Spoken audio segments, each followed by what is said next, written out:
책 피세요. 자, 리뷰에서 복습하는 거에 원자의 모형에 대해서 한번 봅시다. 원자의 구조. 자, 우리가 중학교 때부터 배워왔던 원자의 구조에서 원자는 뭐로 이루어져 있는가 하면 원자 핵과 뭐로 이루어져 있다고 배웠다?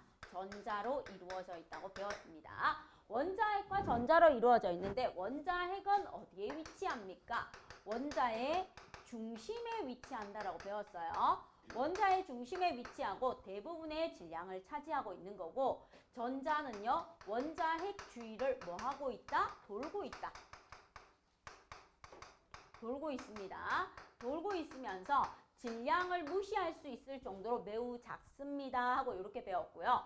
원자핵 같은 경우는 다시 무엇이라고 배웠는가 하면 플러스 전하를 띠고 있는 뭐와 양성자와 전하를 띠지 않는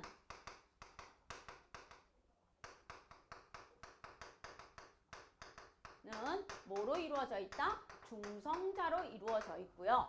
전자는 원자핵 주위를 돌고 있으면서 마이너스 전하를 띠고 있습니다. 이게 우리가 중학교 때 배웠던 원자의 구조입니다. 그러면 원자는요 어떻습니까? 그러면 이렇게 원자가 있다면 원자 중심에 플러스를 띠는 아이가 이렇게 3개 있다고 할게요. 그러면 전자를 띠지 않는 아이가 이렇게 3개 붙어 있어요.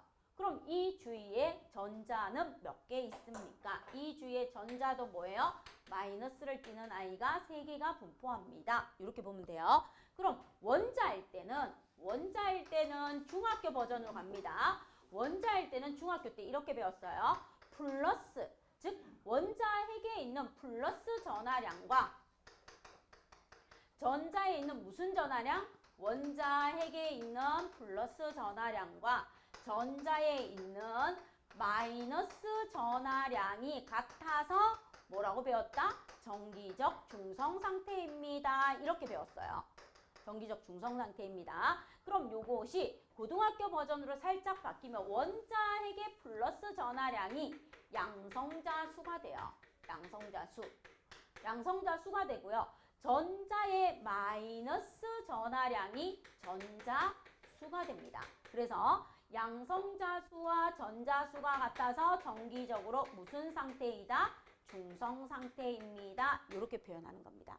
됐죠? 자, 그 다음에 이 양성자 수는 원자의 종류에 따라서 다르기 때문에 이 양성자 수를 뭐라고 나타낸다? 원자 번호라고 나타냅니다. 양성자 수가 바로 뭐가 된다? 원자 번호가 되어주는 겁니다. 됐죠? 자, 그럼 1번부터 답 볼게요. 원자는 양성자 수와 전자 수가 같아서 정기적으로 뭐다? 중성입니다. 라고 해주시면 되고요. 양성자 수는 원자마다 다르므로 양성자 수를 뭐로 잡는다? 원자 번호로 잡으면 돼요. 그러면 원자 번호란 어떻게 됩니까? 원자 번호란 바로 양성자 수하고 같고 이 양성자 수는 정기적 중성 상태인 원자의 무슨 수하고 같다? 전자 수와 같습니다. 이렇게 알아두시면 돼요. 자, 그럼 요게 중학교 때 배웠던 거고 요 중학교 때에서 이렇게 바뀌어가지고 고등학교로 넘어와 줬습니다. 그럼 원자 번호는 양성자 수이고 양성자 수는 원자가 정기적 중성 상태일 때 전자수와 같습니다. 머릿속에 넣어주시기를 부탁드릴게요. 자, 그 다음 원자 모형과 전자 배치입니다. 원자의 크기가 워낙에 작기 때문에 무엇으로 나타냅니까? 원자 모형으로 나타냅니다.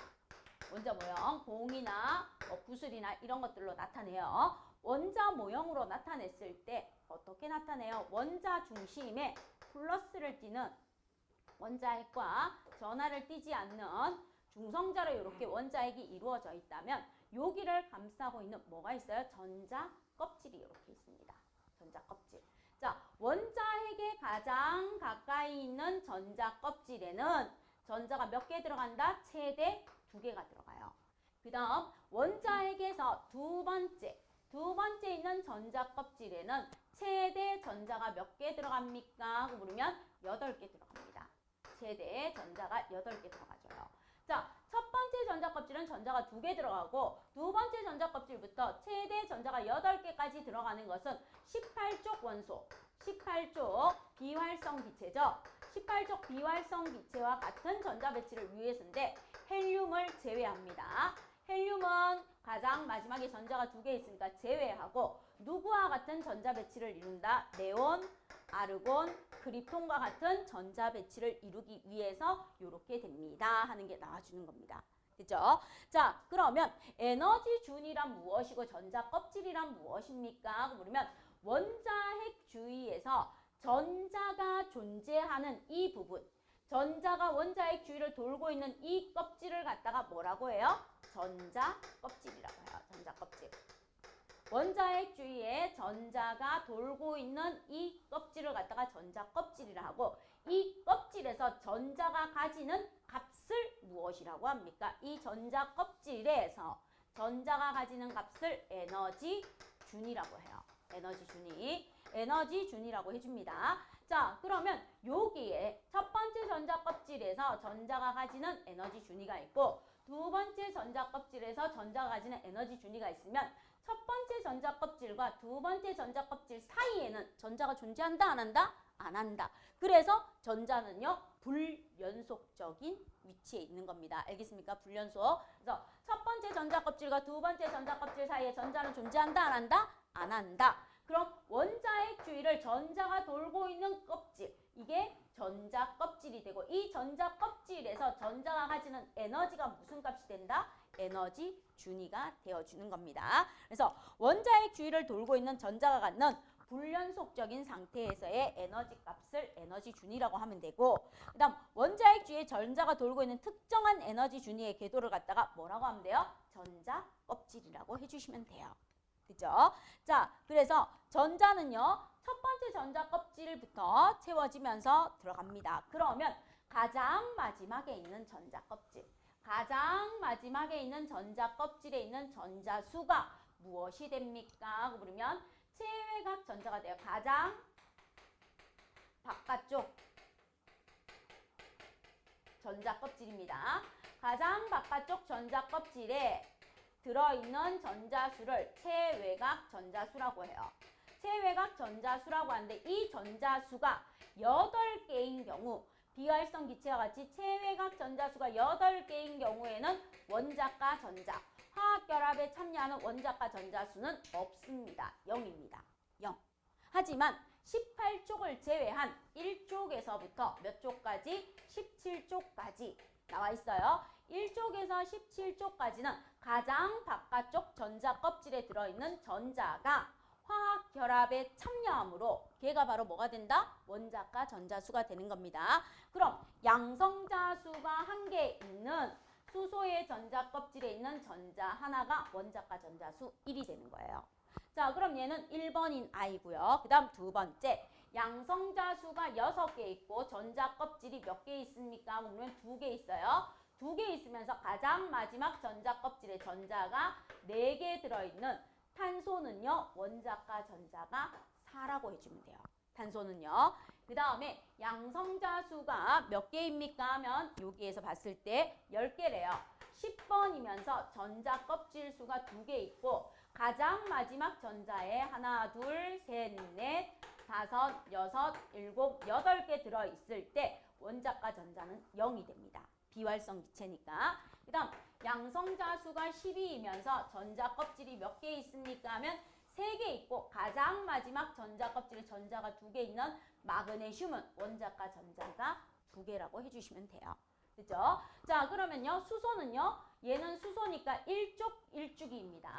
얘는 탄소니까 14족 2주기 6번이죠. 자, 네온은요 하고 나옵니다. 네온은요 2주기예요. 18쪽이고 원자과 전자수가 없습니다. 가장 안정한 전자 배치예요. 그 다음 마그네슘은요 2족이면서 3주기이고 가장 마지막 전자 껍질에 전자가 2개 들어있어서 원자과 전자가 몇 개다? 2개다 하고 여러분이 했는 거 한 번 더 복습해 주시면 됩니다. 됐습니까? 자, 요렇게 해서 앞으로 배워야 되는 거에 대한 기본 내용을 봤고요. 오늘은 원자의 구조까지 여러분하고 배울 거고요. 원자 모형은 다음 시간에 배울 겁니다. 그죠? 자, 그럼 오늘 여러분하고 배워야 되는 건 그냥 역사 이야기라고 비슷합니다. 비슷하다고 보시면 돼요. 우리 과학에서 원자의 구조를 알기 위해서 원자의 모형이 나와요. 원자 모형의 변청 과정이라든지 이런 것들, 원자를 구성하는 입자의 발견에 대해서 한번 봐주시면 돼요. 그래서 오늘은 뭐에 대해서 볼 겁니까? 하고 물으면 원자를 구성하는 입자의 발견 순서. 그래서 입자 발견 순서.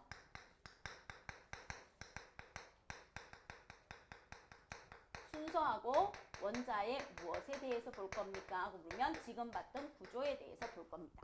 이렇게 크게 두 가지에 대해서 보면 되고, 그러면 입자를 발견한 순서가 나오는데 요거는 여러분이 TS 노트에 적어도 되고요. 아니면 여기에다 적어놔도 돼요. 여기 원자의 구조 앞쪽에다 적어 놓으셔도 되고 TS 노트에다 적어 놓으셔도 되고 공부하기 편한 쪽에 적어주세요.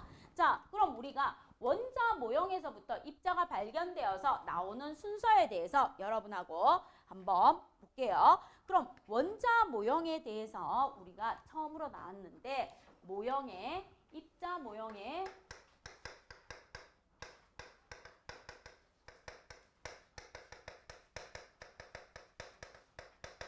입자 모형의 변청 과정이라고 해도 되고 입자 대신에 뭐라고 해도 돼요? 원자라고 해도 돼요. 원자 모형의 변청 과정이라고도 할게요. 그럼 가장 먼저 누가 나오는가 하면 돌턴이라는 사람이 나와요.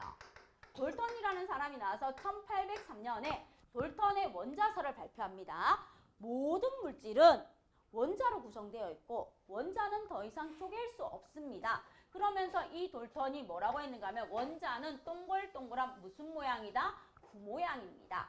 동글동글한 구 모양 또는 공 모양입니다. 구 모양, 공 모양 같은 말이에요. 그리고 원자는 더 이상 쪼갤 수 없습니다. 이렇게 원자 모형에 대해서 최초로 뭐 합니까? 돌턴이 얘기해 줍니다.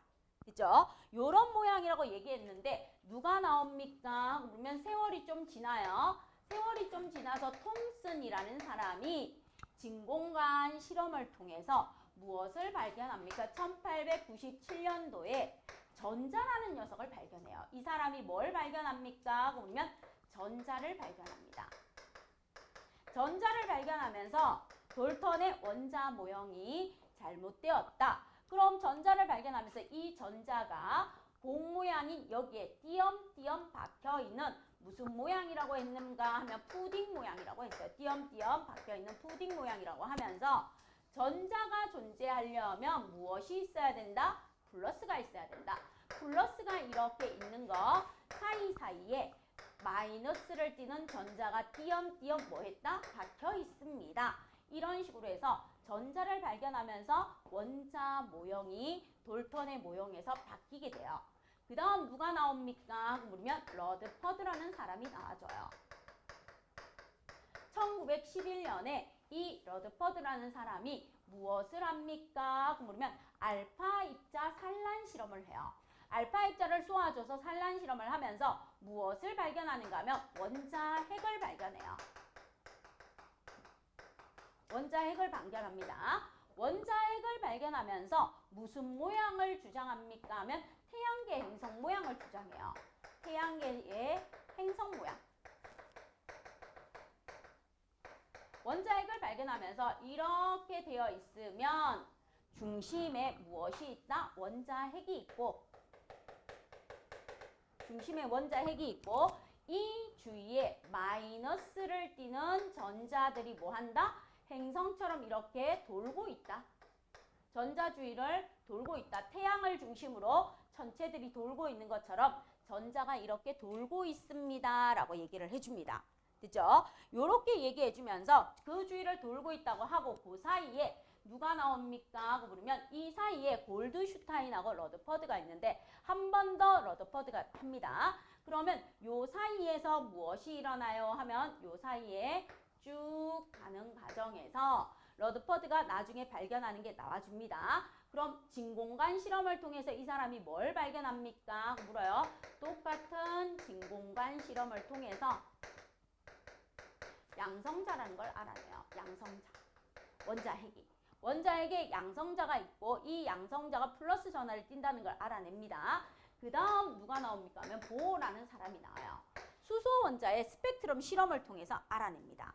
수소 원자의 스펙트럼 실험을 통해서 이 사람은 원자의 중심에 이렇게 플러스를 띄는 아이도 있고 전하를 띄지 않는 아이도 있다면 이 원자의 중심에 있는 원자 핵을 중심으로 이런 식으로 전자 껍질이 존재하고 여기에 전자가 뭐 하더라? 위치합니다 하고 나와줍니다. 그래서 이런 모양을 하면서 얘를 뭐라고 했는가 하면 원자의 궤도 모양이라고 했어요.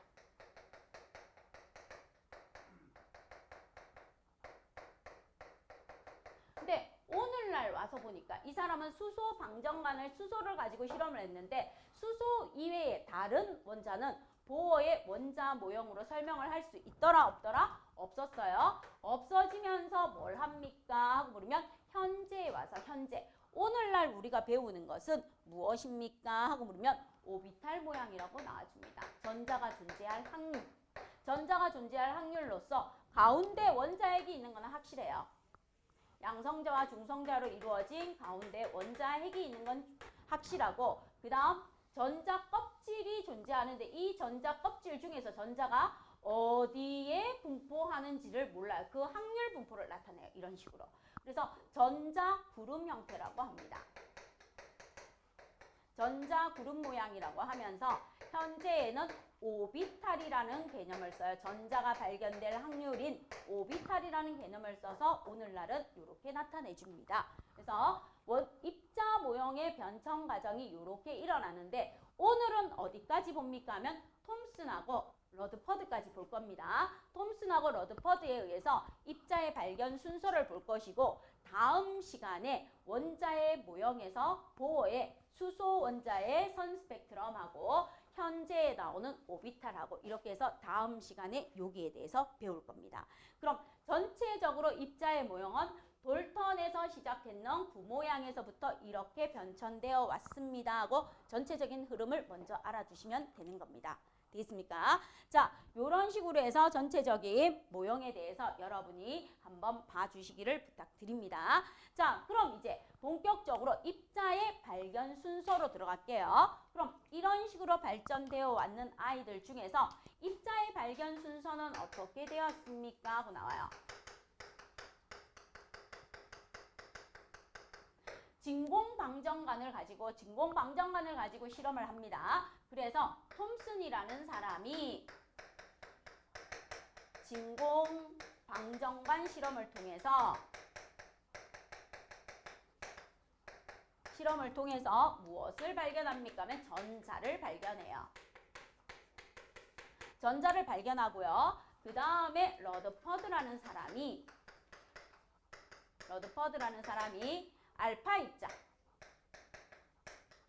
산란 실험을 통해서 알파 입자가 퍼져나가는 산란 실험을 통해서 무엇을 발견합니까? 하고 보면 원자핵을 발견하고요. 그 다음 골드슈타인이라는 사람이 들어가도 되는데 이 골드슈타인을 빼고요. 골드슈타인의 진공관 실험에서 다시 한번 러드퍼드가 진공방정관 실험입니다.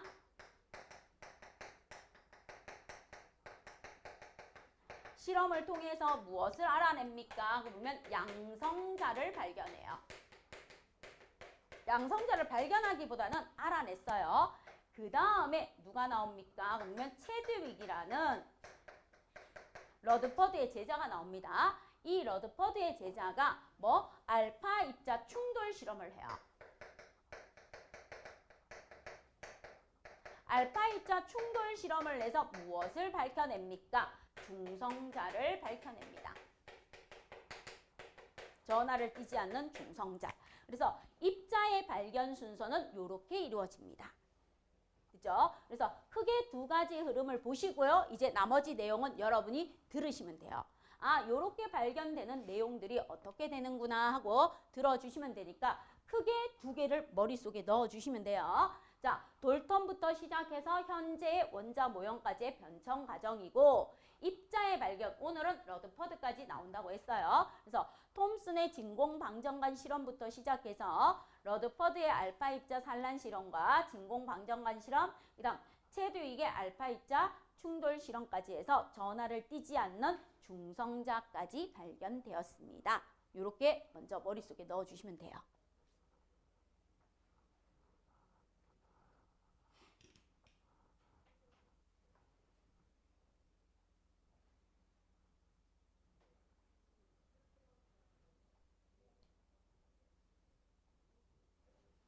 됐습니다.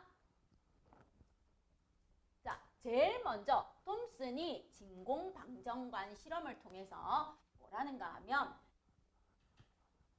전자를 발견해줘요. 그래서 톰슨의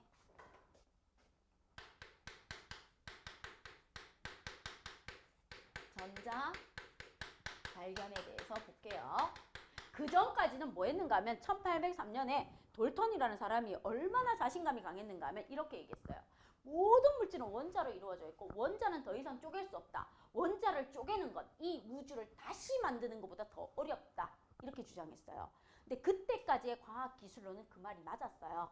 근데 조금 과학 기술이 지나면서 톰슨이 진공방정관 실험을 통해서 무엇을 합니까? 그러면 음극선을 발견합니다. 그러면 진공방정관에 뭘 했는가 하면 이 사람이 높은 전압을 걸어요.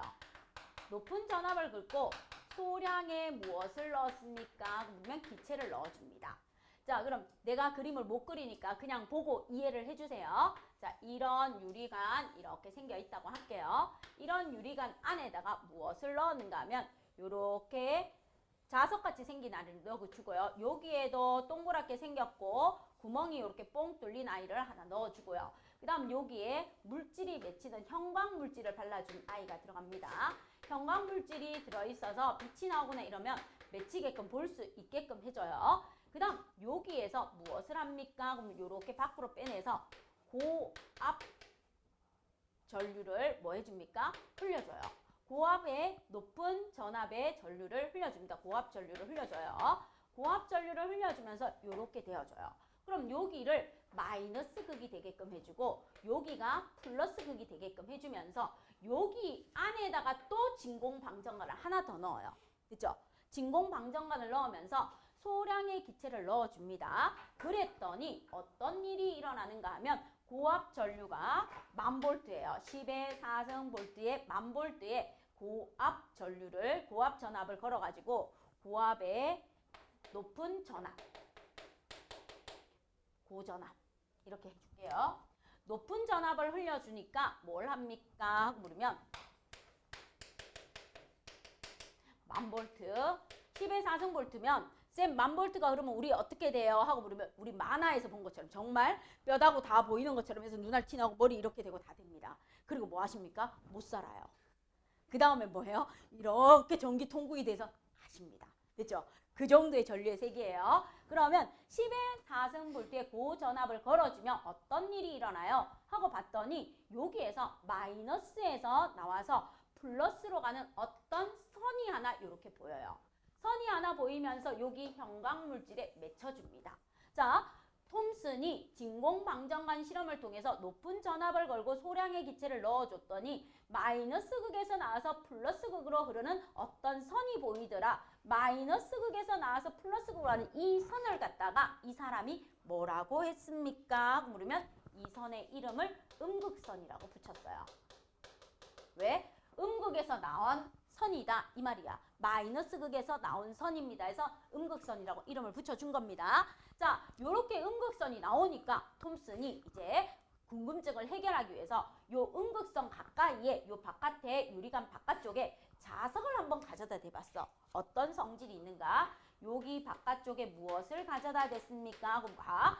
자석을 가져다 댔더니 이 음극선이 자석을 가져다 대는 쪽으로 휘어지는 거야. 여기 갖다 대니까 여기로 휘어지고 여기 갖다 대니까 여기로 휘어지고 자석을 가져다 대는 방향으로 음극선이 뭘 하더라? 휘어지더라는 걸 알아냈습니다. 그래서 첫 번째 무엇을 알아냈습니까? 여기 실험에 무엇을 가까이 했다? 자석을 가까이 했습니다.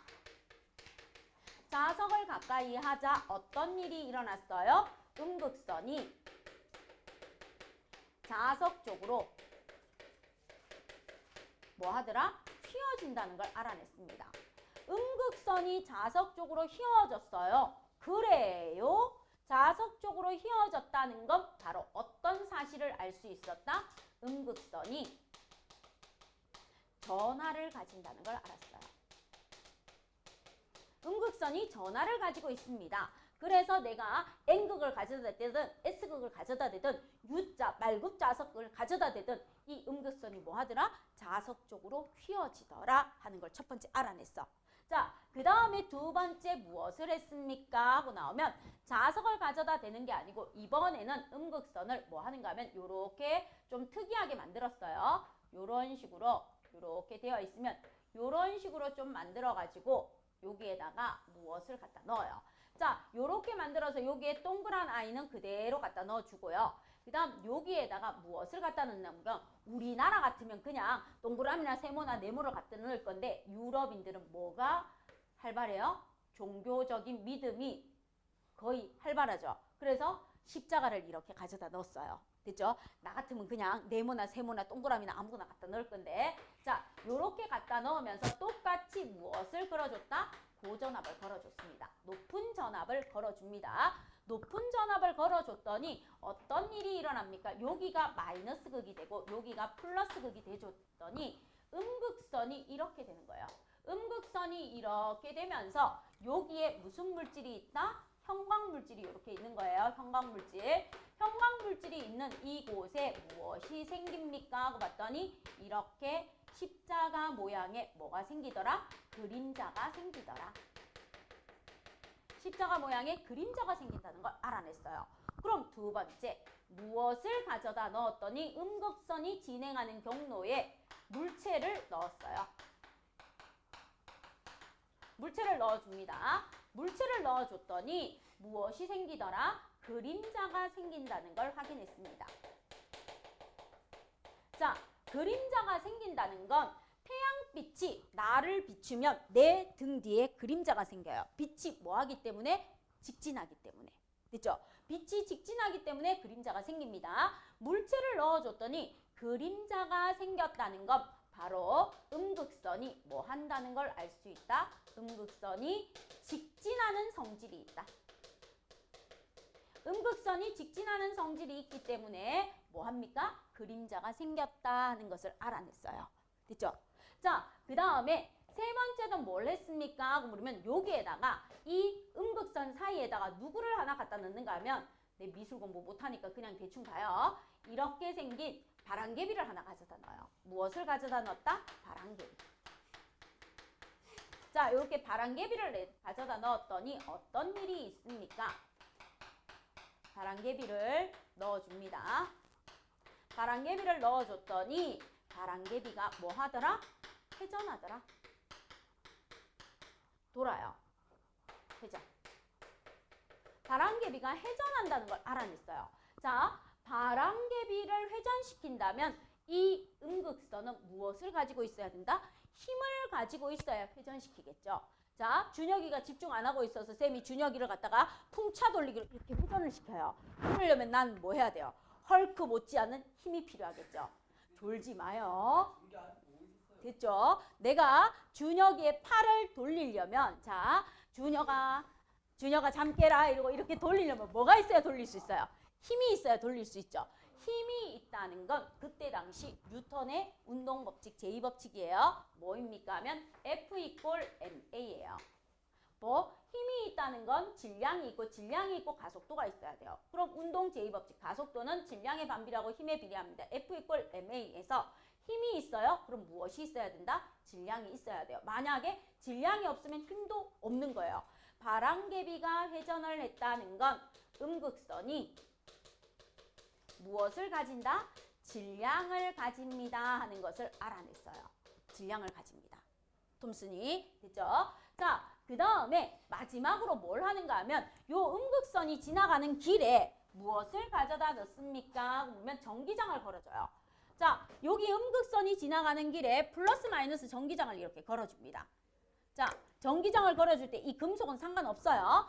자, 플러스 마이너스 음극선이 지나가는 곳에 전기장을 걸어줬더니 이 음극선이 플러스 극 쪽으로 휘어지는 겁니다. 플러스 극 쪽으로. 됐죠? 자, 그래서 마지막으로 무엇을 했습니까? 하고 봐요. 마지막으로 전기장을 걸어줍니다.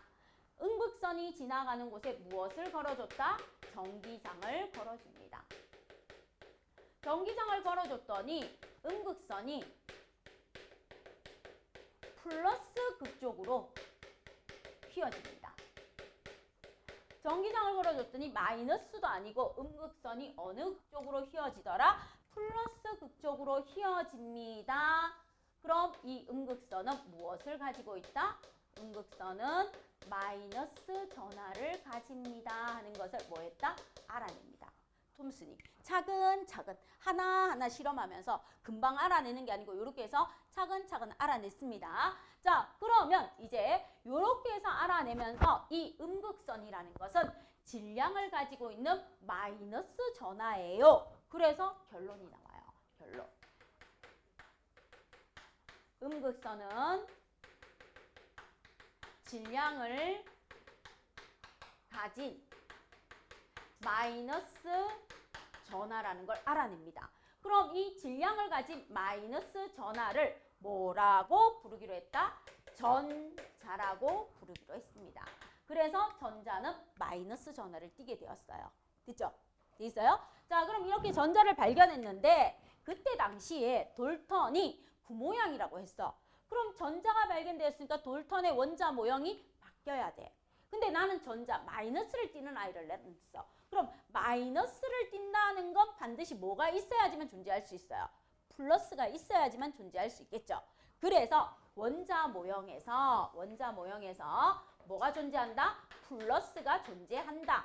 플러스가 존재하는데 이 플러스 사이에 마이너스 전하를 띠는 전자가 듬성듬성 또는 띄엄띄엄 박혀 있습니다 하고 얘기한 거야. 그죠? 나는 전자를 발견했는데 전자가 마이너스를 띠는 아이가 존재하려면 반드시 플러스가 있어야 되니까 플러스가 존재하는 곳에 마이너스를 띠는 전자가 띄엄띄엄 박혀 있습니다 하고 톰슨이 뭐란 거예요? 원자 모형을 바꿔준 거예요.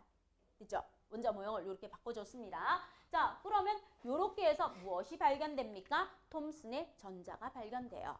그죠? 그럼 여러분 책에다가 거기 가서 봐주세요. 진공망전간에 높은 전압을 걸어서 음극선이 나오는 걸 가지고 뭐 했다는 거예요? 실험을 했다는 거예요. 요 내용이 책에 그대로 있으니까 중요하니까 책에다 표시해 주십시오. 필기한 친구들은 필기 봐주시고요. 필기 안 한 친구들은 책에다가 꼭 봐주십시오. 마이너스 극에서 플러스 극으로 음극선이 방출된다는 거 처음 알아냈습니다. 마이너스 극에서 나온 선이다 해서 음극선이에요. 되겠죠?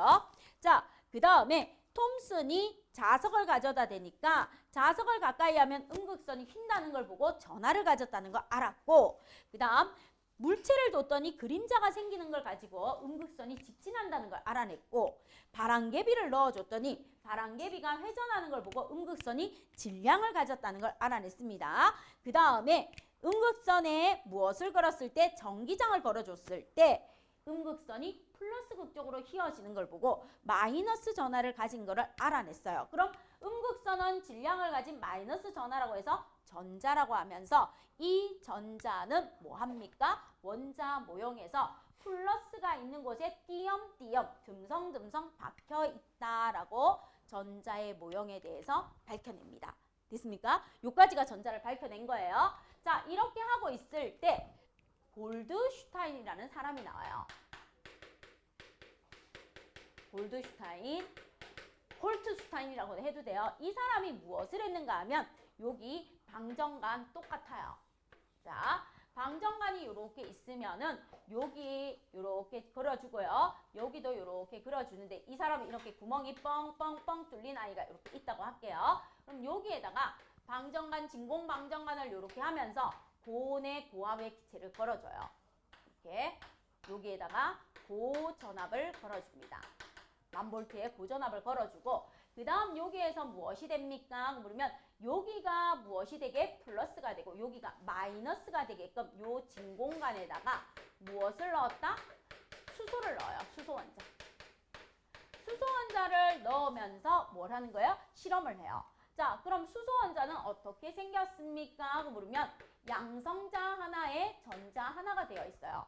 요 수소원자를 여기다 넣으니까 마이너스에서 플러스로 가는 음극선이 있겠죠. 그 음극선이 있다면 여기에 소량의 수소 원자를 넣고 실험했더니 플러스에서 마이너스로 가는 무엇이 나오더라? 선이 나오더라 하는 거를 알아냅니다.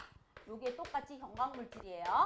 똑같이 형광물질이면서 플러스에서 마이너스로 이동하는 선이 여기에서 뭐한다? 이렇게 나와줍니다 하는 거 알아냈어요. 플러스에서 마이너스로 가는 선이 이렇게 나와줍니다.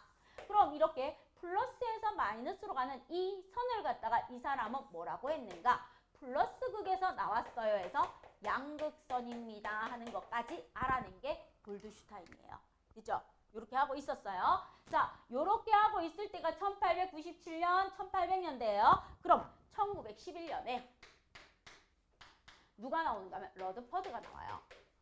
러드퍼드가 상당히 똑똑한 사람입니다. 이 러드퍼드가 나와서 무엇을 합니까? 하고 물으면 알파 입자 산란 실험이라는 걸 해줘요. 그럼 어떤 식으로 알파 입자 산란 실험을 합니까? 하고 물으면 어쩔 수 없이 지울게요. 책에 있으니까 여러분하고 봤으니까요.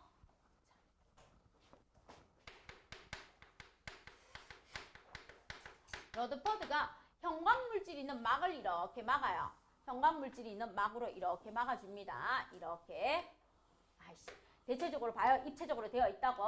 자, 그러면서 여기에다가 무엇을 합니까 하면 금을 얇게 펴서 얇은 판으로 만들어줘요. 알루미늄 호일처럼. 그래서 이게 무엇입니까? 얇은 금박이에요. 금박. 얇은 금박을 만들어주고요. 여기에 무엇이 나옵니까? 그러면 알파 입자 발생기가 있어요. 됐죠? 알파 입자 발생기가 있어요. 알파 입자 발생기에다가 무엇을 넣습니까? 방사성 물질을 넣어요. 대표적인 게 키리 부인이죠. 키리 부인이 발견한 방사성 물질 폴로늄 같은 걸 넣어줍니다. 그럼 요 알파 입자 발생기에서 방사성 물질에 의해 누가 나옵니까? 그러면 알파 입자가 나와요. 자, 이 알파 입자를 금박에다 쏩니다. 금박에다 쏘줘요. 알파 입자를 금박에다가 쫙쫙쫙 쏘줍니다. 여기 금박에. 그랬더니 알파 입자가 어떻습니까? 여기서 나온 알파 입자가 대부분이 뭐 하더라? 쭉쭉쭉 직진해요. 쭉쭉쭉 직진합니다. 그런데 일부가 2만 번 쏴요. 알파 입자를 내가 한 2만 번 쏴주면 2만 번 중에서 한 번 정도 뭐 하더라? 얘가 튕겨져 나와요. 2만 번 정도에서 한 번 정도 얘가 뭐 하더라? 튕겨져 나옵니다. 튕겨져 나오는 걸 알아냈어요. 대부분은 쭉쭉쭉 직진하는데요. 됐죠? 자, 그럼 이 알파 입자가 뭔가 하고 봤더니요. 바로 이거예요. 우리 양성자수가 2개 있고 전자수가 2개 있는 누구더라? 헬륨이더라. 헬륨입니다. 그런데 이 헬륨이 어떻게 되는가 하면 양성자수 2개 있고요. 중성자수 2개 있으면서 여기 전자를 잃어요. 그래서 얘가 무엇이 되더라? 헬륨 2 플러스가 돼요. 비활성 기체인데. 얘가 비활성 기체인데 전자를 잃을 정도니까 이 알파 입자의 밀도가 엄청난 거예요. 엄청난 밀도의 속력으로 쏴줘요. 그럼 대부분이 뭐해요? 직진해요. 자, 내가 알파 입자를 쏘았더니 알파 입자 산란 실험을 했습니다. 알파 입자가 퍼져나가는 산란 실험을 했더니 대부분이 뭐 하더라? 직진하더라. 알파 입자가 대부분이 직진한다는 건 뭐 하더라? 원자의 내부가 대부분 뭐다? 빈 공간이다. 대부분 빈 공간이라는 걸 알아냅니다. 텅텅 비어있는 공간이니까 방해하는 아이가 없어서 쭉쭉쭉 직진한다. 이 말인 거예요. 그 다음에 2만 번의 1 정도, 2만 번 쏘았을 때 한 번 정도 튕겨져 나와. 튕겨져 나온다는 건 내가 지금 헬륨이라는 2 플러스를 쏘았어. 2 플러스를 쏘면 얘가 튕겨져 나오려면 얘처럼 플러스를 띠는 어떤 물질이 존재해야 되겠지. 그쵸? 맞죠? 그럼 여기에 얘를 밀어낼 정도의 아주 높은 밀도의 무엇이 존재한다? 원자핵이 존재한다는 걸 알아냅니다. 있어요? 2만 분의 1 정도 알파 입자가 뭐합니까? 튕겨져 나옵니다. 알파 입자가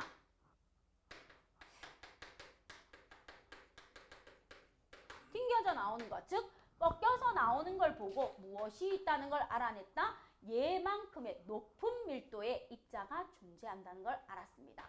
원자 내부에 고밀도의 물질이 뭐한다? 존재한다. 이 물질이 바로 무엇이다? 원자핵이다 하고 알아냅니다. 원자핵입니다 하고 알아내는 게 누구다? 러드퍼드가 되는 거예요. 러드퍼드가.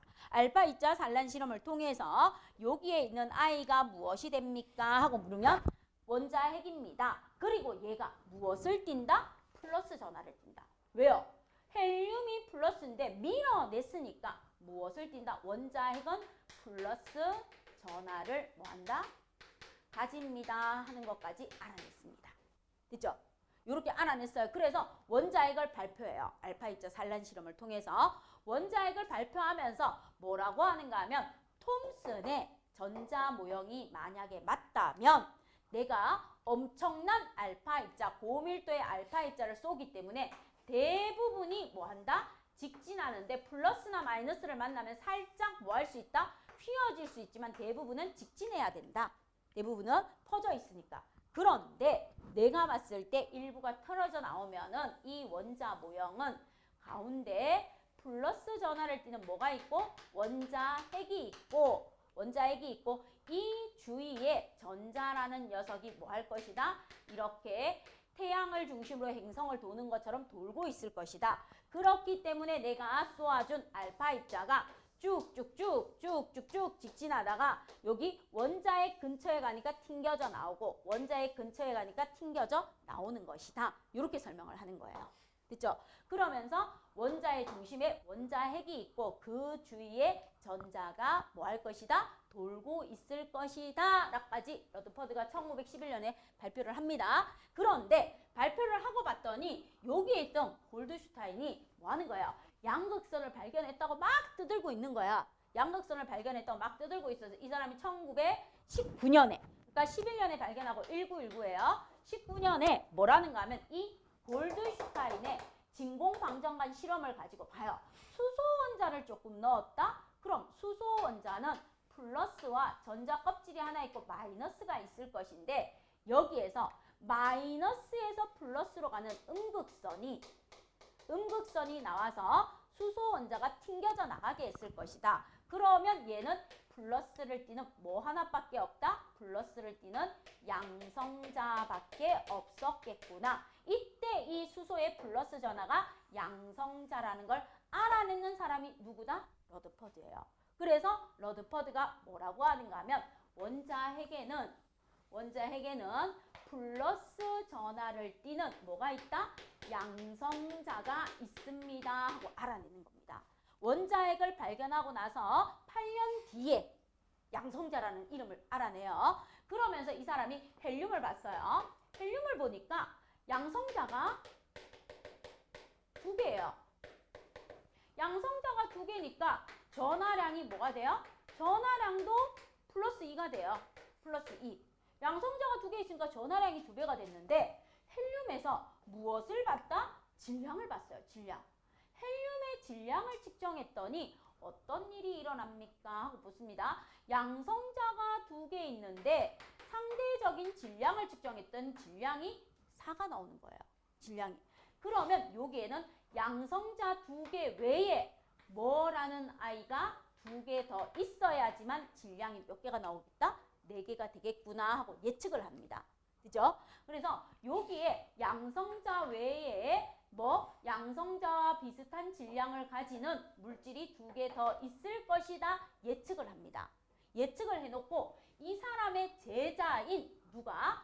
체드윅이 나와요. 이 사람의 제자인 체드윅이 나와서 스승은 금판 가지고 실험했어요. 그럼 이 사람은 베릴륨판을 이용해요. 베릴륨. 원자 번호 4번인 베릴륨을 얇은 판으로 해서 알파 입자를 뭐 합니까? 그러면 열심히 뭐해요? 충돌시켜요. 알파 입자를 팍팍팍 쏴서 충돌을 시켜봤더니 뭐 하더라? 전하를 띠지 않는 무엇을 발견한다? 중성자를 발견해요. 그래서 여기에다가 중성자 2개를 넣어요. 전하를 띠지 않는 즉 플러스 전하를 띠는 양성자 2개와 전하를 띠지 않는 중성자 2개를 합치니까 질량이 4가 된다는 게 맞아지고 전하를 띠지 않는 중성자가 가장 나중에 발견되었다 하는 내용이 여기까지입니다. 됐죠? 그래서 역사책, 소설 얘기처럼 들어주시면 돼요. 알겠어요? 그럼 문제 풀러 바로 가서 한번 볼게요. 그럼 여러분이 문제를 풀면서 지금까지 들은 역사적인 얘기를 문제에 얼마나 적용시키는지 한번 해주시면 돼요. 그럼 67쪽에 있는 문제를 좀 풀어주시기를 부탁드리겠습니다.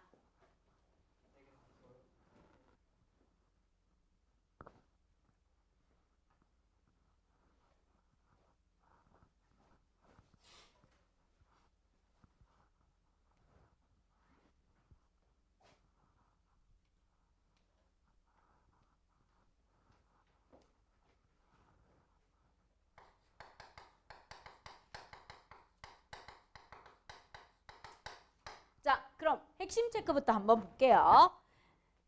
첫 번째, 진공방정 간에 높은 전압을 걸어 주었을 때 마이너스 극에서 플러스 극 쪽으로 빛을 내며 나오는 선을 갖다가 뭐라고 해주면 돼요? 음극선이라고 해주면 되죠. 그쵸? 마이너스 극에서 나오는 선입니다 해서 음극선이라고 해주면 되고요. 음극선 실험을 통해서 음극선의 진로에 전기장을 걸어 주었더니 음극선이 무슨 극 쪽으로 휘어지더라? 플러스 극 쪽으로 휘어집니다. 음극선은 질량을 가지며 플러스 극 쪽으로 휘어졌으니까 마이너스 전하를 띠겠죠. 마이너스 전하를 띠며 이 음극선을 이루는 입자는 원자의 구성 입자인 뭐라고 해주면 된다? 전자라고 해주시면 됩니다. 됐죠? 마이너스 전하를 띈다는 거. 그 다음 알파 입자 산란 실험은 대부분 알파 입자는 원자를 통과해 직진하고 극소수의 알파 입자가 크게 휘거나 튕겨져 나옵니다. 원자는 대부분이 빈 공간이다. 알파 입자가 직진을 하기 때문에. 그리고 매우 좁은 공간에 뭐가 존재한다? 원자 핵이 존재한다는 걸 알 수 있겠죠. 원자 핵이 존재한다는 걸 알 수 있는데 이 원자 핵은 무엇을 띠고 있습니까? 하고 묻는 거예요. 플러스 전하를 띠고 있는 원자 핵이 존재합니다. 그래서 플러스 전하 원자 핵 이렇게 해주시면 돼요. 자, 그 다음에 무엇의 원자 모형입니까? 플러스 전하를 띠는 물질 속에 마이너스 전하를 띠는 전자가 띄엄띄엄 박혀 있는 것은 톰슨의 원자 모형이 되겠죠. 톰슨. 자, 그 다음 원자 모형의 원자 중심에 플러스 전하를 띠는 원자 핵이 위치하고 마이너스를 띠는 전자가 원자 핵 주위를 뭐합니까? 돌고 있습니다. 이게 바로 러드퍼드죠. 러드퍼드의 원자 모형이 되죠. 태양계의 행성 궤도, 푸딩 이런 식으로 되어집니다. 그 다음 원자를 구성하는 입자로 플러스 전하를 띠는 아이를 양성자라고 해주시면 돼요. 양성자. 그 다음 원자 핵을 구성하는 입자로 전하를 띠지 않는 아이를 뭐라고 해주면 돼요? 중성자라고 해주면 돼요. 그래서 입자의 발견 순서는 진공방정관 실험을 통해서 전자를 발견했고요. 알파 입자 산란 실험을 통해서 원자 핵을 발견했고요. 그 다음 진공방정관 실험을 통해서 양성자를 알아냈고요. 그 다음 체드윅이라는 사람이 베릴륨판의 알루미늄 알파 입자 충돌 실험을 통해서 무엇을 알아냈다? 중성자를 알아냈습니다. 이렇게 발견되어 줬습니다. 자, 그럼 1번 갑니다. 1번 준혁이한테 질문합니다. 음극선이 지나가는 길에 전기장을 걸어주면 음극선이 플러스 극 쪽으로 휘는 것으로 보아 음극선은 마이너스 전하를 띈다. OX? O. 자, 그 다음 우리 민주한테 2번 질문할게요. 음극선이 지나는 길에 장애물을 설치하면 그림자가 생기는 것으로 보아 음극선은 질량을 가진다. 자, 그럼 그림자가 생기면 음극선이 뭐 하는 성질? 그렇죠. 직진하는 성질. 아주 잘했습니다. 직진하는 성질입니다. 자, 그러면 세 번째 건희한테 질문할게요. 자, 음극선이 지나는 길에 바람개비를 설치하면 바람개비가 회전하는 것으로 보아 음극선은 직진하는 성질이 있다. OX? X. 그럼 바람개비가 회전한다는 건 음극선이 무엇을 가진다는 거예요? 그렇죠. 질량을 가진다. 잘했습니다. 질량을 가진다. 자, 그 다음 네 번째 가혜야. 자, 한번 보세요. 네 번째, 음극선이 지나는 길에 자석을 가까이 하면 음극선이 휘어지는 것으로 보아 음극선은 전하를 띈다. 오, 자, 전부 다 잘했습니다. 자, 그럼 두 번째 가서요. 가은아, 기억 질문할게요. 수소 원자가 전자를 잃어 형성되는 입자로 양극선을 이루는 아이가 누구예요? 양극선에서 발견된 게 뭐다? 그렇죠. 양극선에서 발견된 게 기억에 해당하는 설명은 양성자로 가주시면 돼요. 양성자. 자, 그 다음 휘성아, 니은으로 갈게요. 음극선을 이루며 마이너스 전하를 띠는 아이는 뭐로 가면 되겠어요? 전자로 가면 되겠죠. 니은은 전자로 가주시면 돼요. 그럼 재열아, 디귿 볼게요. 플러스 전하를 띠며 알파 입자 산란을 시켜서 알아낸 건 무엇입니까? 알파 입자 산란. 그렇죠. 원자핵. 그럼 종식이 맞죠? 자, 리을 볼게요. 리을은요, 정기적으로 중성이며 가장 늦게 발견된 건 누가 되겠습니까? 가장 늦게 발견되었다? 뭐예요? 중성자가 되겠죠. 중성자가 되어줍니다. 자, 그럼 3번으로 가서 준혁아. 자, 알파 입자 산란 실험입니다. 러드퍼드. 그럼 AC 중에서 알파 입자가 가장 많이 도달하는 곳은 어디가 되겠습니까? A죠. 왜요? 원자 내부의 대부분이 빈 공간이기 때문에 직진을 해서 A로 가장 많이 도달할 것이고요. 그 다음 두 번째 거 질문합니다. 알파 입자에서 C 위치에서 발견되는 원인은 근박에 뭐가 있기 때문에? 그렇죠. 원자핵이 존재하기 때문에 튕겨져 나와서 발견되는 거죠.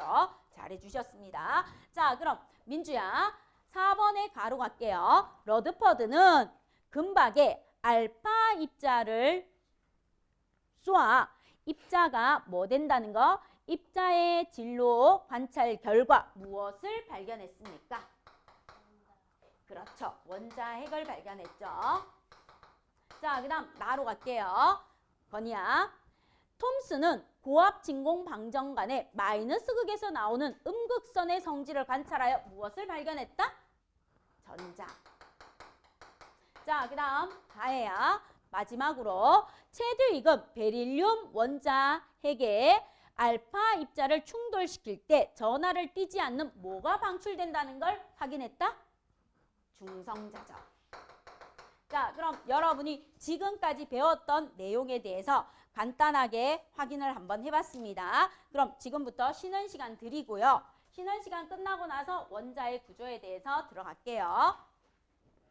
자, 그럼 원자의 구조에 대해서 한번 볼게요. 두 번째. 원자의 구조에 대해서 아까 했는 거하고 똑같아요. 리뷰에서 했는 거. 원자의 구조에 대해서 보면 원자의 구조는 어떻게 이루어져 있습니까? 하고 물으면 원자의 중심에 뭐가 있다? 원자핵이 있겠죠. 원자핵이 있고 그 주위를 돌고 있는 전자가 있습니다. 그럼 이 원자핵은 다시 보시면 무엇이 있습니까? 하고 물으면 플러스 전하를 띠는 무엇이 있는가 하면 양성자가 있고요. 그 다음 전하를 띠지 않는 뭐가 있습니까? 그러면 중성자가 있습니다. 중성자가 있고 여기에서 양성자와 중성자에서 전하를 띠고 전하를 띠지 않는 거. 그 다음 전자 같은 경우 원자핵 주위를 돌며 마이너스 전하를 띠고 있습니다 하고 나와줍니다.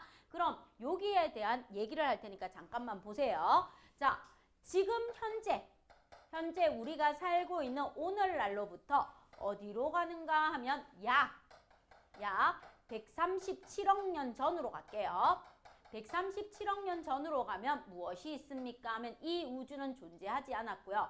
하나의 점이 있었어요. 137억 년 전으로 가면 우주의 공간은 존재하지 않았고 하나의 점으로 되어 있었습니다. 이 하나의 점이 아주 높은 온도, 고온, 아주 높은 압력, 고압, 아주 높은 밀도, 고밀도의 한 점이 있었는데 이 점이 어느 날 큰 꽝을 해요. 큰 꽝을 하는 걸 뭐라고 하는가 하면 빅뱅이라고 해요. 자, 큰 꽝을 하면서 가장 먼저 우주 생성 초기에 가장 먼저 만들어진 물질이 쿼크라는 물질 6종류와 전자라는 물질 6종류가 만들어집니다. 자, 가장 먼저 쿼크라는 6종류가 만들어지는데 이 쿼크라는 6종류 중에서 위 쿼크에서 업 쿼크가 있고요. 아래 쿼크에서 다운 쿼크가 있고요. 탑, 스트레인지, 참, 바텀 이렇게 해서 6개의 무엇이 만들어집니까? 하면 쿼크가 만들어지고 6종류의 전자가 만들어지는데 그 중에서 우리는 전자, 그 6종류 중에서 전자에 대해서 보는 겁니다. 자, 그럼 6종류의 쿼크에서 업 쿼크, 다운 쿼크가 나와서 무엇을 만듭니까? 하고 물으면 업 쿼크와 다운 쿼크에 의해서 양성자와 중성자라는 녀석이 만들어져요. 그럼 양성자는요. 업 쿼크, 다운 쿼크. 업 쿼크, 다운 쿼크가 뭐합니까? 3개가 이렇게 연결이 되어서 무엇이 돼요? 양성자 하나가 돼주는 거고요. 중성자는요. 업 쿼크 하나에 다운 쿼크에서 다운 쿼크 2개가 결합을 해서 무엇을 만듭니까? 그러면 중성자를 만들어요. 근데 전하의 양을 봤더니 업 쿼크라는 녀석이 전하량이 플러스 3분의 2고요. 다운 쿼크라는 녀석의 전하량이 마이너스 3분의 1이에요. 그럼 여기에서 양성자를 볼게요. 업 쿼크, 다운 쿼크로 이루어져 있으니까 플러스 3분의 2, 플러스 3분의 2, 마이너스 3분의 1 하니까 플러스 3분의 3이 나서 플러스 1이라는 전하량을 가지게 되는 겁니다. 그죠? 자, 그 다음 중성자라는 녀석은 업 쿼크, 다운 쿼크로 되어 있어요. 업 쿼크가 플러스 3분의 2고요. 다운 쿼크가 마이너스 3분의 1, 마이너스 3분의 1이에요. 그러다 보니까 전하의 양이 뭐가 나오는 거예요? 0이 나오는 거예요. 전하량은 0일지라도 상대적인 질량은요. 양성자와 중성자의 질량이 같습니다. 1, 1로. 그리고 실제로는 양성자보다 중성자의 질량이 0.002 정도 커요. 됐죠? 자, 그럼 이런 식으로 만들어져서 플러스 전하를 띠는 양성자가 있고 전하를 띠지 않는 중성자가 있습니다 하고 놔주고요. 전자 같은 경우에는 왜 마이너스 전하를 띱니까? 하고 물으면 여기서 볼게요. 전자 같은 경우에는 우리가 전하량이라는 걸 중학교 때 배웠어요. 전하량이 뭐예요? 하고 물으면 1암페어라는 걸 배웠습니다. 전류의 세기의 단위가 뭐라고요? 암페어라고 했어요. 그럼 1암페어는 도선의 한 단면을 1초 동안 지나가는 뭐예요? 전하의 양입니다. 이것을 갖다가 뭐라고 한다? 1암페어라고 해요. 그럼 전하량이란 무엇입니까? 하면 1암페어의 전류가 1초 동안 흐를 때 지나가는 전하의 양입니다. 이때 지나가는 전하의 양이 6.25 곱하기 10의 18승계가 돼요. 됐죠?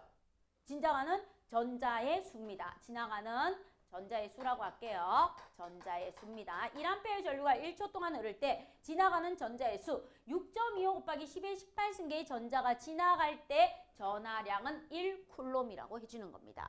그럼 이때 전자 한 개의 전하량은 얼마입니까? 전자 한 개의 전하량은요. 바로 6.25 곱하기 10의 18분의 1이 되겠죠.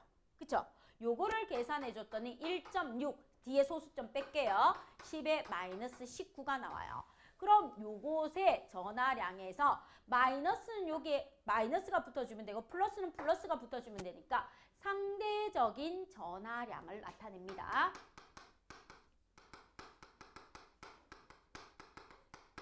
상대적인 전하량을 나타냈을 때 얘는 플러스 1이고요. 얘는 0이고요. 얘는 상대적인 전하량이 마이너스 1이라고 두는 겁니다.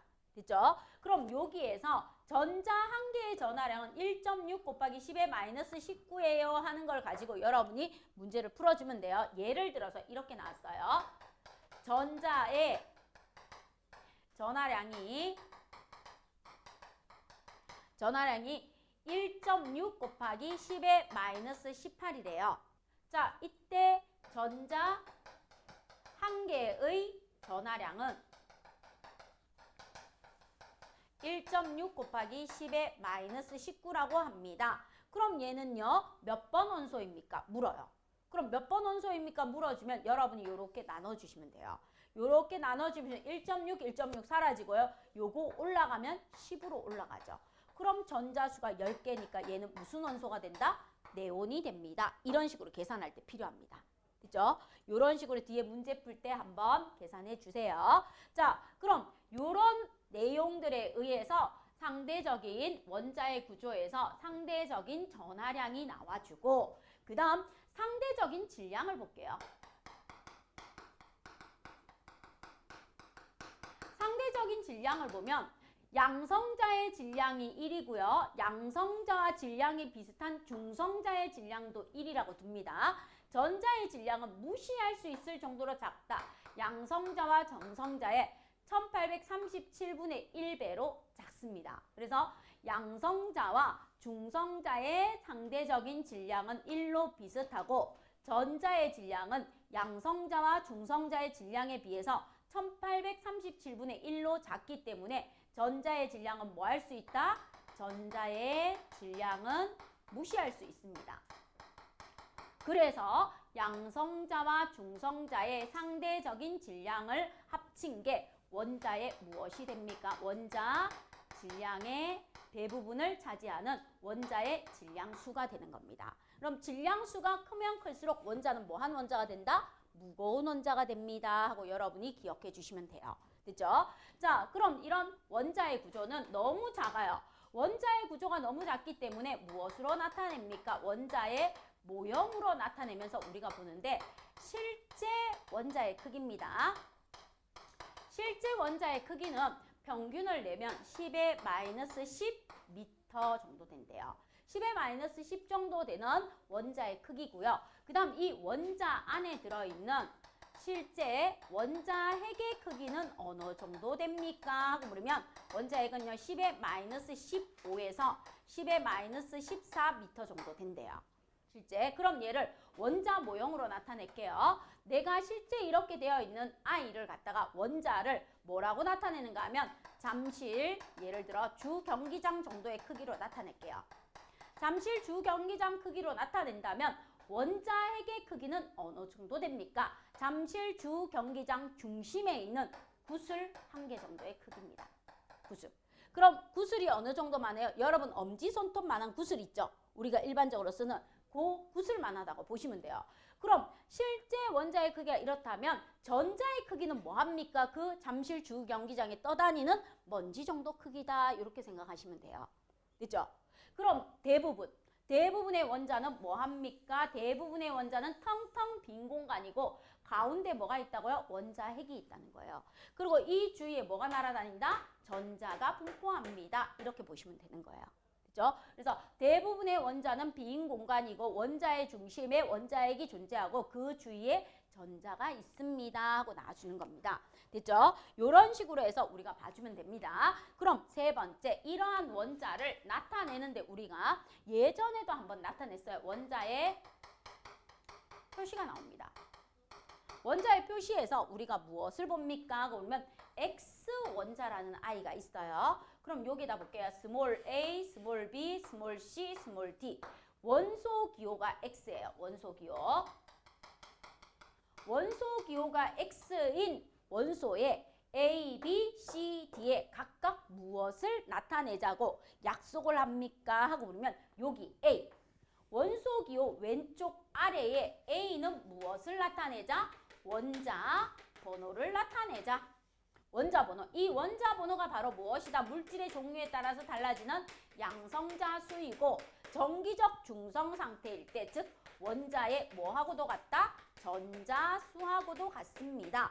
그래서 원소 기호가 있을 때 원소 기호 왼쪽 아래에는 원자 번호를 쓰자. 즉 원자 번호가 양성자 수, 원자의 중성일 때 전자 수가 됩니다 하는 거 했습니다.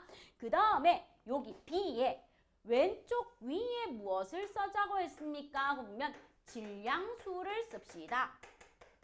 이 질량수가 무엇입니까? 바로 양성자 수와 원자에게 질량을 대부분 차지하는 양성자 수와 중성자 수의 무엇이 됩니까? 합으로 나타냅니다. 그럼 오른쪽 위에 C는 무엇을 쓰기로 했습니까? 하고 나와요. 오른쪽 위에 있는 C는요. 전하를 나타냅시다. 전하. 잃거나 얻은 플러스 전하나 마이너스 전하를 나타냅시다. 그리고 D에는 무엇을 쓰자고 했는가 하면 원자의 개수비를 씁시다. 원자의 수를 씁시다. 이렇게 나옵니다. 됐죠? 이렇게 약속을 해요. 자, 그러면 여기에서 나오는 거에서 예를 들어서 처음으로 갈게요. 우리 책에 제일 많이 나오는 게 이겁니다. 11번 나트륨이 있고요. 질량수가 23이래요. 이렇게 되어 있는 아이가 있고요. 11번 나트륨이 있고요. 질량수가 23인데 플러스가 있대요. 자, 이렇게 되어 있는 아이가 있고요. 그 다음 또 누가 나옵니까? 그러면 이렇게 나옵니다. 8번이면서 질량수가 12인 O2가 있고요. 8번이면서 질량수가 16인 O3가 있대요. 이렇게 쓸 수 있어요. 자, 이렇게 쓸 수도 있고요. 8번이면서 질량수가 12인데 2 많이 납니다. 이렇게 쓸 수도 있어요. 그럼 여기서 볼게요. 자, 11이라는 건 원자 번호예요. 얘는 원자 번호입니다. 원자 번호가 11이에요. 그럼 양성자수가 11이라는 뜻이에요. 얘 23이라는 건 무엇입니까? 그러면 질량수가 23이래요. 그럼 우리는 여기에서 무엇을 물을 수 있습니까? 첫 번째, 양성자수는요. 두 번째, 중성자수는요. 세 번째, 전자수는요. 이렇게 물어. 원자의 전자수. 자, 그럼 양성자수를 물었네요. 양성자수는 원자 번호하고 똑같아요. 그래서 얼마라고 대답하면 돼요? 11이라고 대답하면 돼요. 중성자수는요. 여기서 가야 돼요. 질량수는 양성자수 더하기 중성자수니까 중성자수를 물으면 질량수에서 양성자를 빼면 돼요. 23에서 11을 빼면 중성자수는 12가 되겠죠. 그리고 전자수는 바로 원자 번호의 양성자수가 원자의 전자수와 같습니다. 했으니까 11이 되겠죠. 이렇게 가면 돼요. 자, 그런데 비슷하게 써줬어요. 원자 번호 11이래요. 원자 번호. 원자 번호가 11이고요. 그 다음 질량수가 23이래요. 질량수가 23이고 전하가 무슨 전하를 띈다? 플러스 전하를 띈대요. 플러스 전하. 자, 요렇게 주어지면서 무엇을 묻습니까? 하면 양성자수. 그 다음에 중성자수. 전자수를 물었어요. 전자수. 자, 그럼 양성자수는 원자 번호하고 똑같으니까 11이라고 해주면 돼요. 중성자수는 질량수에서 양성자수를 빼주니까 12라고 하면 돼요. 근데 전자수는요. 원자 번호인 11에서 전자를 하나 잃었대요. 11에서 전자를 하나 잃었으니까 전자수는 뭐라고 해줘야 돼요? 10이라고 해주셔야 돼요. 됐죠? 이렇게 해주시면 돼요. 자, 그 다음에 얘는요. 원자 번호가 8번이고 질량수가 16인데 O2래요. 산소 원자가 2개 결합했으니까 얘는 뭐가 되겠어요? 산소 기체가 되겠죠. 자, 원자 번호가 8번이고 질량수가 16인 산소 원자가 3개 결합했대요. 결합해놓은 원자수가 3개면 얘는 뭐가 되겠어요? 오존이라는 기체가 되어주겠죠. 그쵸? 자, 그럼 여기로 가서요. 얘 묻습니다. 첫 번째 무엇을 묻습니까? 그러면 양성자수를 물어요. 두 번째 무엇을 묻습니까? 그러면 원자 번호를 물어요.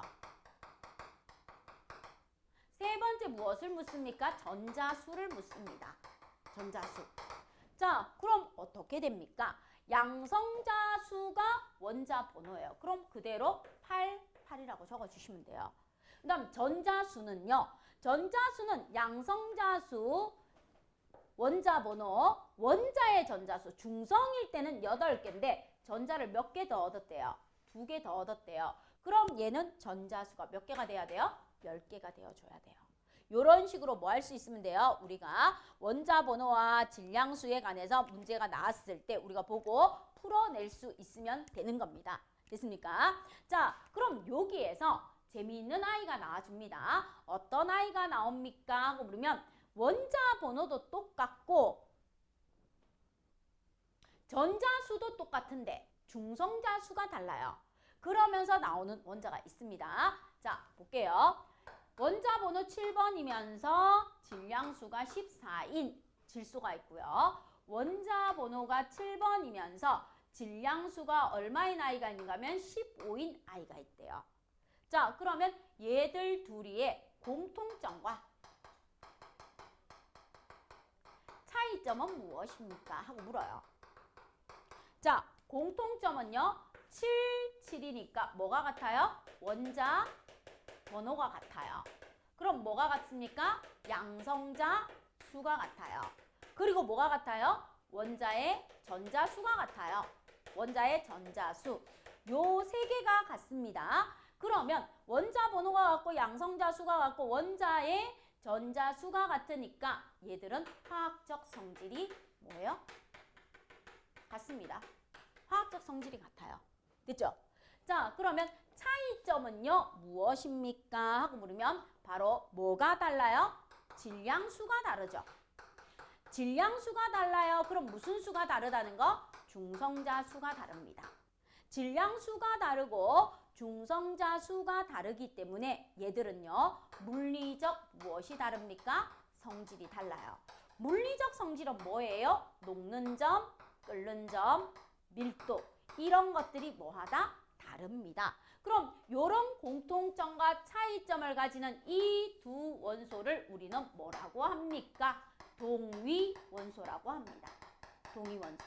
동위원소라고 해줘요. 그럼 이 동위원소의 가장 대표적인 걸로 많이 나오는 게 누가 있습니까? 하면 수소가 있어요. 수소는요, 원자 번호가 1이면서 질량수가 1인 아이가 있고요. 수소는 원자 번호가 1이면서 질량수가 2인 아이가 있고요. 원자 번호가 1이면서 질량수가 3인 아이가 있어요. 그럼 얘들을 일반적으로 수소라고 불러줘요. 그럼 얘는 질량수가 2배입니다. 더블이니까 중수소라고 해주고요. 질량수가 3배이니까 삼중수소라고 해줍니다. 삼중수소. 그럼 우리가 원자량이라고 쓰고 있는 것은 자연계에 존재하는 비율을 고려해서 나타내주는 거예요. 얘는 자연계예요. 99.998% 존재해요. 그럼 얘는 자연계에 0.001 몇 퍼센트 존재해요. 얘는 자연계에 존재하지 않습니다. 얘는 자연계에는 존재하지 않아요.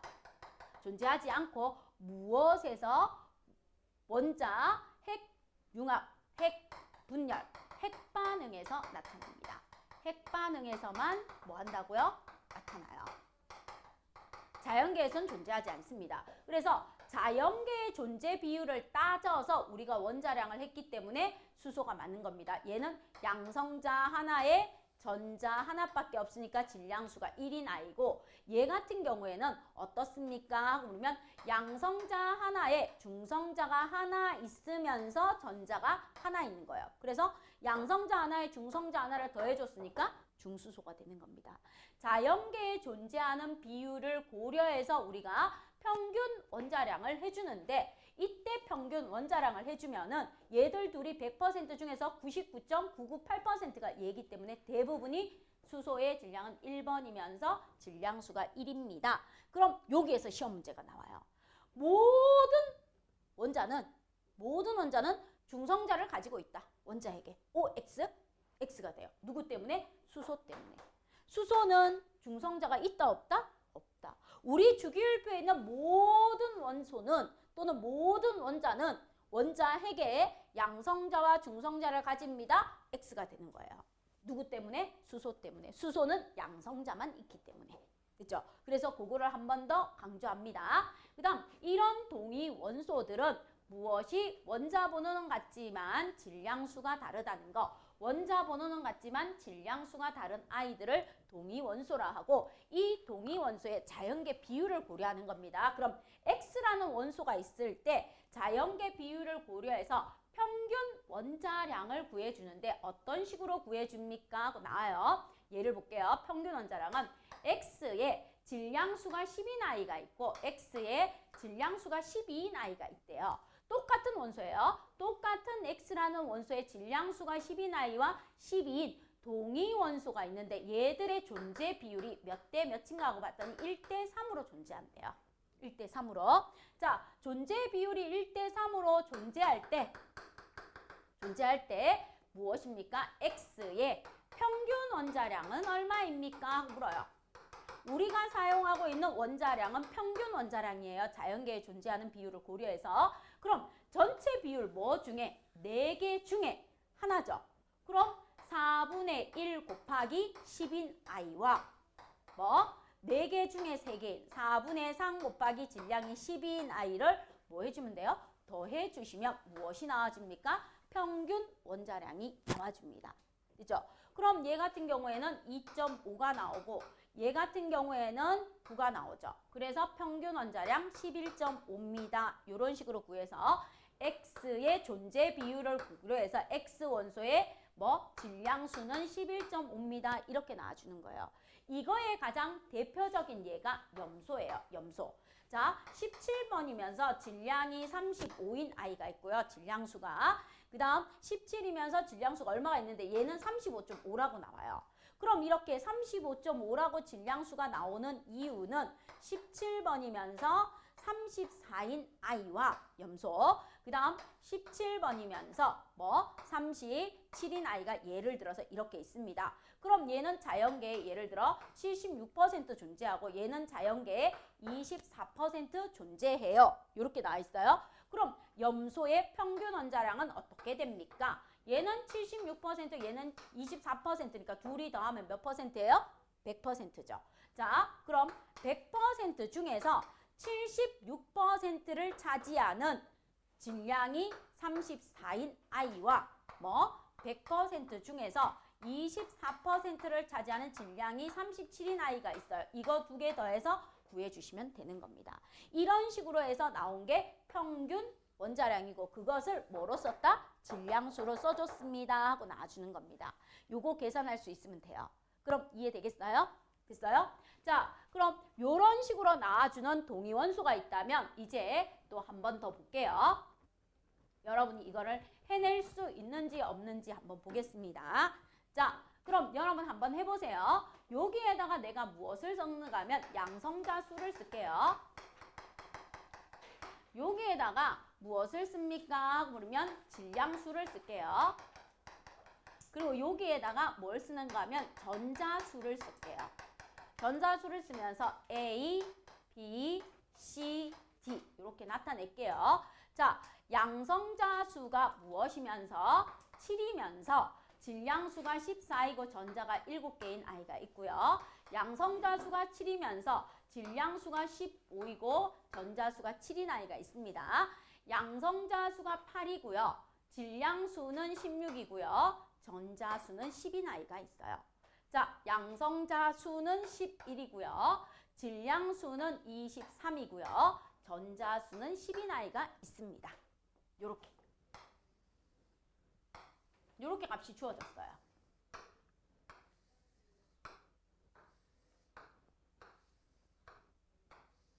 요렇게 주어집니다. 그러면서 첫 번째 무엇을 묻는가 하면 동위원소는요 하고 물었어요. 동위원소는 A, B, C, D 중에서 누구입니까? 그 다음 두 번째 무엇을 묻는가 하고 봤더니요. 중성자수가 같은 아이는 누구입니까?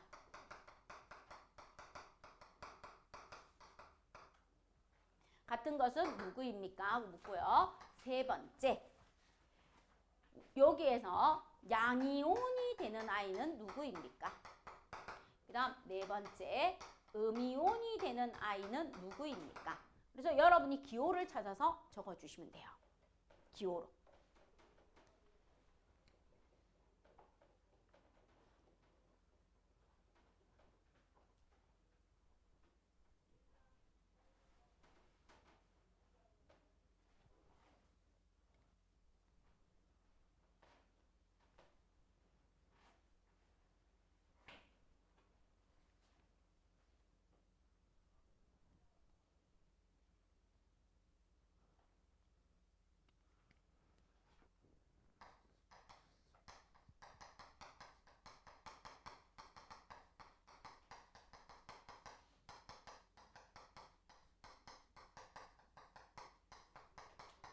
원자에게 전하량이 가장 큰 거는 누구입니까? 전하량.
자, 그럼 얘는 원소의 기호를 한번 나타내봐요. 양성자수가 7이니까 원자 번호가 7번이에요. 그럼 수엘립의 붕탄질, 질소가 되겠죠. 질소이면서 원자 번호가 7이고 질량수가 14입니다. 이렇게 나올 것이고 얘도 질소이면서 질량수가 15입니다. 그 다음 8번은요. 산소예요. 산소니까 8번이면서 질량수가 16이에요. 그리고 전자를 2개 더 얻은 거죠. 2-입니다. 그럼 얘 같은 경우는요. 11번 나트륨이고요. 질량수가 23이며 전자가 10개래요. 플러스가 되겠죠. 그쵸? 이렇게 써 놓으시면 돼요. 자, 그러면 동위원소는요. 원자 번호가 같은 I니까 A와 B가 답이 될 것이고 중성자수는요. 어떻게 됩니까? 하고 물으면 중성자수는 질량수에서 양성자수를 빼면 돼요. 14에서 7을 빼면 얘는 7이 중성자수, 15에서 7을 빼면 얘는 8, 16에서 8 빼면 8, 23에서 11 빼면 12, 얘가 중성자수죠. 그럼 중성자수가 같은 I는 누가 되겠습니까? B와 C가 되겠죠. 그 다음 양이온이 되는 I는 누가 되겠어요? 양성자수보다 전자수가 작은 D가 될 것이고 음이온이 되는 I는 양성자수보다 전자수가 많은 C가 되겠죠. 자, 그러면 원자핵의 전하량이 가장 큰 것은요. 양성자수가 클수록 전하량이 가장 크겠죠? 그러면 누가 되겠습니까? D가 됩니다. 요렇게 해주시면 돼요. 됐죠? 자, 그럼 70쪽에 있는 문제 마무리로 풀게요. 마무리로 확인하고 오늘 수업 여기에서 옆에 있는 문제 71쪽 한 번 더 보라고 하고 마칠게요. 70쪽부터 먼저 한번 풀어보십시오.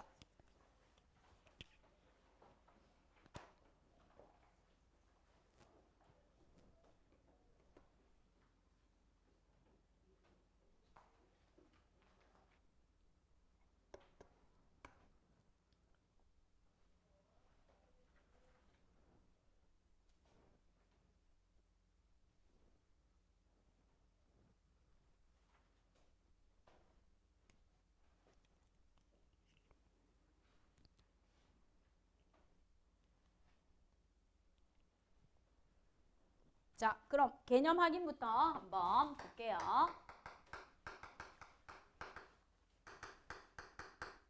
첫 번째 보시면요. 원자를 구성하는 입자의 질량은요. 양성자와 뭐의 질량이 비슷하다고요? 중성자의 질량이 비슷하죠. 양성자와 중성자의 질량이 비슷합니다. 그리고 무엇의 질량은요. 뭐 할 수 있을 정도로 이들에 비해 무시할 수 있을 정도죠. 누구? 전자. 전자의 질량은 이들에 비해서 무시할 수 있을 정도로 작다. 1837분의 1이기 때문에. 자, 그 다음 원자를 구성하는 입자의 전하량에서 양성자의 전하량을 플러스 1이라고 뒀대요. 그럼 여기에서 두 번째 전자의 전하량은 뭐라고 둔다고요? 상대적인 전하량 마이너스 1이라고 두면 되겠죠. 마이너스 1이라고 하면은 중성자의 전하량은 있어요? 없어요? 없죠? 0이라고 하시면 돼요. 자, 그 다음 원자의 번호와 질량수에서 원자 번호는 뭐하고 같습니까? 양성자 수하고 같고 이 양성자 수는 원자가 정기적 중성 상태일 때 뭐하고도 같다? 전자수하고도 같습니다. 그래서 양성자수, 전자수와 같고요. 질량수는요. 양성자수에다가 무엇을 더해주면 된다? 중성자수를 더해주면 되겠죠. 자, 그럼 여기에 X라는 원소에 B하고 A하고 있대요. 자, B하고 A가 있을 때 양성자수는요. 왼쪽 아래에 있는 B가 되겠죠. 원자 번호이자 양성자수이자 전자수. 그래서 B라고 쓰면 되고요. 그 다음 중성자수는요. 질량수에서 양성자수를 빼면 중성자수예요. 그래서 A에서 B를 빼면 중성자수가 됩니다 하고 해주시면 돼요.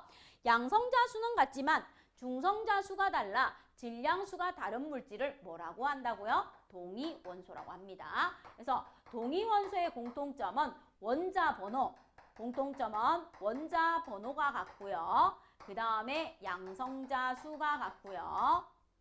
그 다음 원자의 무슨 수가 같다? 전자 수가 같습니다. 이게 공통점이에요. 동위원소의 원자 번호가 같고 양성자 수가 같고 원자의 전자 수가 같아서 무엇이 같다? 화학적 성질이 비슷합니다. 그런데 차이점은요, 무엇이에요? 질량수가 달라요. 질량수가 다르니까 중성자 수가 다르고요.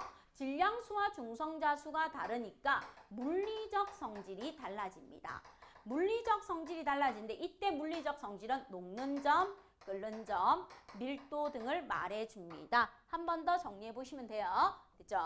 자, 그래서 동위원소라고 해주시면 돼요. 1번. 원자를 구성하는 입자에 대한 설명의 OX입니다. 원자핵은 플러스 전하를 띠고 있다. O. 원자핵은 원자 질량의 대부분을 차지하죠. 원자의 질량수의 대부분인 양성자와 중성자의 상대적인 질량을 더해서 대부분을 차지합니다. 원자핵이 차지하는 공간은 전자가 차지하는 공간에 비해서 매우 크다. 자, 보세요. 잠실 주 경기장 또는 축구 경기장 만약에 이렇게 만들었을 때 원자핵이 차지하는 공간은 여기예요. 여기밖에 없습니다. 전자는요. 이 나머지 빈 공간 전체에 뭐 할 수 있어요? 전자가 분포할 수 있죠. 그렇죠? 그럼 원자핵이 차지하는 공간보다는 전자가 차지하는 공간이 훨씬 더 넓습니다. 알겠습니까? 그래서 X입니다. 자, 그 다음 2번은 칠판에 답이 다 있죠. 가에는 1이 들어가면 되고요. 나에는 0이 들어가면 되고요. 다에는 마이너스 1이 들어가면 돼요. 그 다음 3번 아까 했습니다. 원자핵의 전하량이 가장 큰 것은 양성자 수가 제일 많은 11인 D가 돼주면 되겠죠. 그 다음 동위원소는 A와 B.